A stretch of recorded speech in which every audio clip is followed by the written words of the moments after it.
Hello children, welcome to our YouTube channel Sanda advance education. हम पढ़ रहे हैं कक्षा 8 की हिंदी की पाठ्य पुस्तक बसंत का लेसन 2 और लेसन 2 का नाम है लाख की चूड़ियाँ, जो कि कामता नाथ जी द्वारा लिखा गया है। इस लेसन का भाग 1 पहले आ चुका है। अगर आपने वो पार्ट नहीं देखा है तो पहले आप उस पार्ट को देखिएगा, बाद में इस पार्ट को देखिएगा। कहानी आपको ज़्यादा अच्छे से समझ में आएगी। भाग वन में हमने पढ़ा जो लेखक हैं वो अपने मामा के गांव जाते हैं, जहां पर वो अपना ज़्यादातर समय बदलू एक चूड़ी वाले के पास गुजारते हैं और वह बदलू के पास रंग बिरंगी गोलियों के लालच में जाते हैं। इसके अलावा जो बदलू है वह चूड़ियाँ बनाता है। उसके काम को दिखाया गया है कि किस तरीके से वो चूड़ियाँ बनाता है। साथ ही साथ जो बदलू है वह चूड़ियों को वस्तु विनिमय के माध्यम से देता है, मतलब चूड़ियाँ अनाज के बदले में देता है और उसके गांव में और आसपास के गांव में भी बदलू की बनाई हुई चूड़ियों को ही औरतें पहनती हैं। और जो बदलू है वह विवाह आदि के अवसर पर जो मूल्य होते हैं इनकी चूड़ियों के जोड़ों के वो बहुत ज़्यादा बढ़ जाते हैं। एक ही अवसर पर यह अपनी जो चूड़ियाँ हैं उनके जोड़ों से अपनी घरवाली के वस्त्र, मतलब वाइफ के वस्त्र और अनाज वगैरह, अपने लिए कपड़े वगैरह भी बनवा लेता है। आइए पढ़ते हैं इसी लेसन का भाग 2। यदि संसार में बदलू को किसी बात से चिढ़ थी तो वह थी कांच की चूड़ियों से।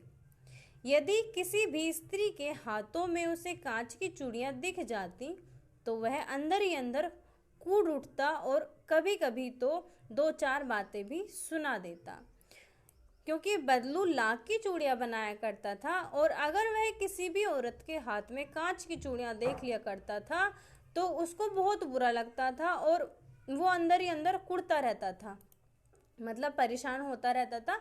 और कभी कभी तो वो मतलब बातें भी सुना दिया करता था कि मतलब कांच की चूड़ियां जो हैं वो ठीक नहीं है, इस तरीके से बोल दिया करता था। मुझसे तो वह घंटों बातें किया करता, कभी मेरी पढ़ाई के बारे में पूछता, कभी मेरे घर के बारे में और कभी यूं ही शहर के जीवन के बारे में। मैं उससे कहता कि शहर में सब कांच की चूड़ियां पहनते हैं तो वह उत्तर देता, शहर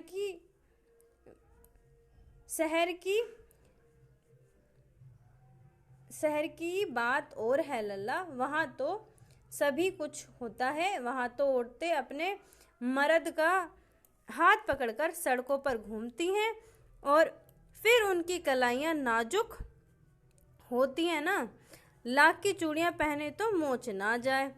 अब जो लेखक हैं वो बताते हैं कि जो बदलू है वो उनसे बहुत टाइम तक बातें किया करते रहते थे, उनकी पढ़ाई के बारे में पूछते थे, शहर के बारे में पूछा करते थे। साथ ही साथ लेखक ने उनको बताया कि जो शहर की औरतें हैं वो ज़्यादातर कांच की चूड़ियाँ ही पहनते हैं।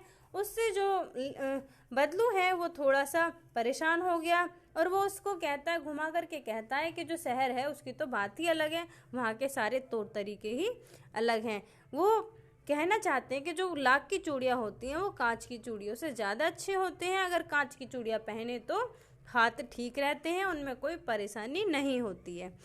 कभी कभी बदलू मेरी अच्छी खासी खातिर भी करता। जिन दिनों उसकी गाय के दूध होता वह सदा मेरे लिए मलाई बचा के रखता और आम की फसल में तो मैं रोज ही उसके यहाँ 2-4 आम खा आता। परंतु इन सब बातों के अतिरिक्त जिस कारण वह मुझे सबसे अच्छा लगता वह था कि लगभग रोज ही वह मेरे लिए 1-2 गोलियां बना देता। अब जो लेखक है वो बताते हैं कि वो जो मतलब जो बदलू है उसकी कभी कभी अच्छी खासी खातिर भी किया करते थे। जब गाय दूध देती थी तो मलाई वगैरह दिया करते थे उनको, इसके अलावा आम भी खिलाया करते थे। लेकिन जो मेन रीज़न था लेखक के वहाँ जाने का वो था वो रंग बिरंगी गोलियाँ, जो कि वह उनके लिए बना ही दिया करते थे। मैं बहुधा हर गर्मी की छुट्टियों में अपने मामा के यहाँ चला जाता और एक आध महीने वहाँ रहकर स्कूल खुलने के समय तक वापस आ जाता। परंतु 2-3 बार ही मैं अपने मामा के यहाँ गया होऊंगा, तभी मेरे पिताजी की एक दूर के शहर में बदली हो गई और एक लंबी अवधि तक मैं अपने मामा के गांव ना जा सका। तब लगभग 8-10 वर्षों के बाद जब मैं वहां गया तो इतना बड़ा हो चुका था कि लाख की गोलियों में मेरी रुचि नहीं रह गई थी। अतः गांव में होते हुए भी मैं कई दिनों तक मुझे बदलू का ध्यान न आया। इसी बीच मैंने देखा कि गांव में लगभग सभी स्त्रियां कांच की चूड़ियां पहने हैं। विरले ही हाथों में मैंने लाख की चूड़ियां देखी। तब तक एक दिन सहसा मुझे बदलू का ध्यान हो आया। बात यह हुई कि बरसात में मेरे मामा की छोटी लड़की आंगन में फिसलकर गिर पड़ी और उसके हाथ की कांच की चूड़ी टूटकर उसकी कलाई में घुस गई और उससे खून बहने लगा। मेरे मामा उस समय घर पर न थे, मुझे ही उसकी मरहम पट्टी करनी पड़ी। तभी सहसा मुझे बदलू का ध्यान हो आया और मैंने सोचा कि उससे मिल आऊं। अतः शाम को मैं घूमते घूमते उसके घर पर चला गया। बदलू वहीं चबूतरे पर नीम के नीचे एक खाट पर लेटा था।